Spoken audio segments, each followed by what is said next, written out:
Love birds की चोंच अगर लंबी हो जाए तो इन्हें खाने-पीने में बड़ी मुश्किल होती है। तो ये इनकी चोंच देखें कितनी लंबी हो गई है, इसे हम काटेंगे ताकि ये आराम से खा पी सकें। और अगर हम इस चोंच को इतना लंबा छोड़ देंगे तो फिर ये नहीं सही तरह खा पी पाएगा और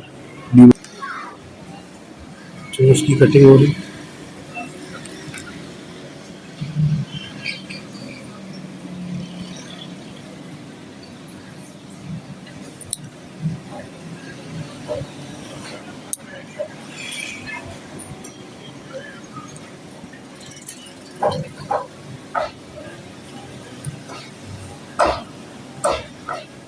तर किया जाए।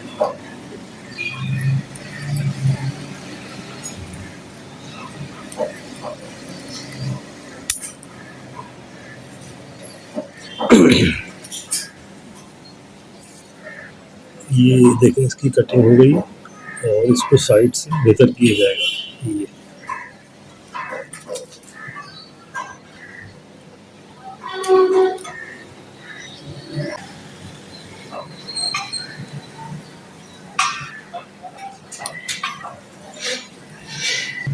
तो इसको भी जो है